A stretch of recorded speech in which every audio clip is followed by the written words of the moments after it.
నాది 20 years అయిపోయింది. మీరు వచ్చి 20 ఏళ్ళు అయిపోయింది. చూసుకుంటే మీరు సినిమాల్లో దాదాపు 25 సినిమాల్లో చేశారు. సక్సెస్ శాతం కొంతమందికి ఎక్కువ ఉంటుంది, కొంతమంది తక్కువ ఉంటుంది. మీ కెరీర్లో నాకు తెలిసి తక్కువే. సో అలాగే సైడ్ బిజినెస్ కూడా పెట్టుకోవడం జరిగింది. పబ్లు కానీ సైడ్ బిజినెస్ కూడా ఇలా అన్ని రకాలుగా బుల్లితెర చేయడం జరిగింది, ఓటీటీలు, ఇలా అన్ని రంగాల్లో.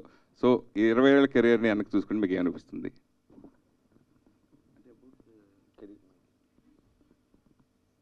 చాలా తెలుసుకున్నానండి. First 17 years of my life, అంటే 0 to 17, ఇందాక అన్నట్టుగా ఇంకేదో ఉంది కానీ అదేంటో మనకు తెలియదు, సర్లే చూద్దాం, పెరిగాక ఆలోచిద్దాం, ఎందుకంటే అడిగే ఎక్స్పీరియన్స్ కూడా మనకు లేదని ఫస్ట్ 17 years ఏదో దాటేశాను. అంటే తెలుసుకుంటూ నా కాన్షియస్నెస్ కూడా నేను పెరుగుతూ 17 yearsకి యాక్టర్ అయ్యా.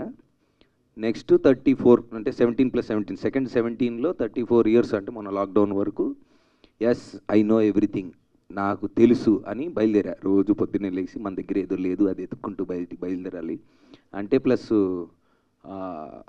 సినిమాలు, ఇప్పుడు ఫస్ట్ ఫిలింలో నాకు సినిమా రిలీజ్ ముందు సూట్ కేసులు వస్తాయి, ఇంటికి జాగ్రత్త తీసుకోబాకు, దొరికిపోతావు, అలాంటివి చేయకు, నీ సినిమా అది ఇది అని చెప్పి, అంటే నాకు అంత తెలియదు కదా, బయట నుంచి ఏదో వచ్చాము. 17 yearsకి యాక్టర్ అయిన తర్వాత ఒక రేసు, అంటే ఫస్ట్ 3-4 yearsలోనే 10 ఆల్మోస్ట్ కంటిన్యూస్గా సినిమాలు చేశాను. తర్వాత కొన్ని చేయకూడని చేశాను, కొన్ని వద్దనుకున్నవి కూడా చేశాను. ఏదో అంటే నాకు తెలియలే, అంటే అప్పుడు తెలియదు అన్న విషయం ఇప్పుడు తెలిసింది. So second 17 years of my life till 34 I thought okay, మనకు తెలుసు ఇప్పుడు ఇది మనకు కావాల్సింది, ఇది మనకి ఇది లేదు, పలానా లేదు, దాని వెనకాల వెళ్ళాలి అని ఒక బ్లైండ్ రేస్లో పరిగెత్తాను.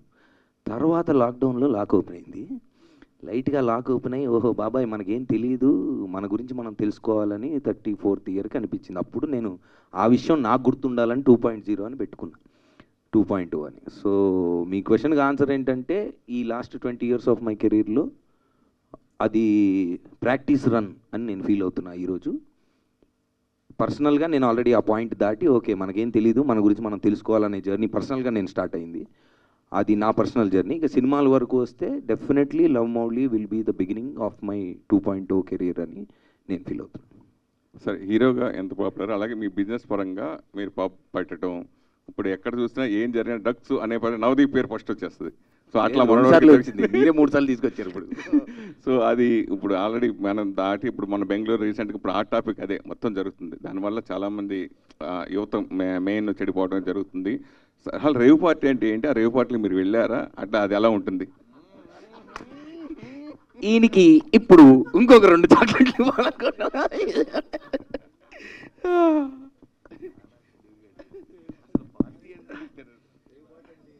రేవు పార్టీ అంటే ఏంటి, ఏం చెప్తాం, ఒక్కొక్కరికి ఒక్కొక్కలాగుంటుంది, ఒక్కొక్క దేశంలో ఒక్కొక్కలాగుంటుంది. ఏం చెప్తుందండి డెఫినేషన్ రేవ్ పార్టీ? మీరు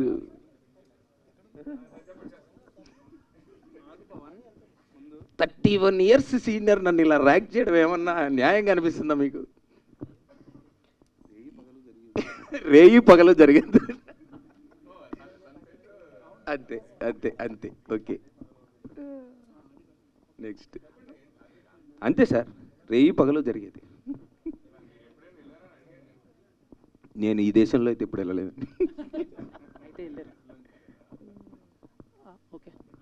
హలో అన్న, హలో అన్న, this is Chandu, anchor from filmy looks. So first of all congratulations, చాలా రోజుల తర్వాత రావటం, అండ్ ఫ్యాన్స్కి మాకు కూడా.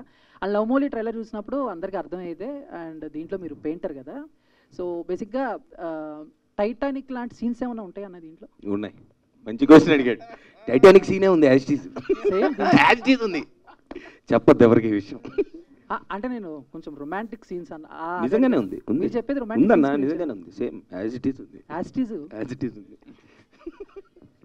థ్యాంక్స్. అది మేము చెప్పకపోయినా మీరు తెలుసుకుంటారు కదా తర్వాత, ఏంటి ఆ రోజు అలా చెప్పే ఉంటారు. అది ఎందుకు ఉందనేది తెలుసుకోవాలంటే మీరు టైటానిక్ లాగా అంటే ఏంటి నీ ఉద్దేశం? అంటే యూ లైక్ టైటానిక్ మోర్, అందులో ఏమి ఇష్టం, అంటే అందులో సీన్లు ఇష్టమా, అందులో ఆ రెఫరెన్స్ ఎందుకు వచ్చింది? పడవ సీన్ దగ్గర ఇద్దరు ఇలా నుంచుంటారు కదన్నా, పడవ టైటానిక్ లోనా? షిప్ లో ఇద్దరు ఇలా నుంచుంటారు, కొంచెం రొమాంటిక్ సీన్స్ ఉంటాయి కదన్నా అవి.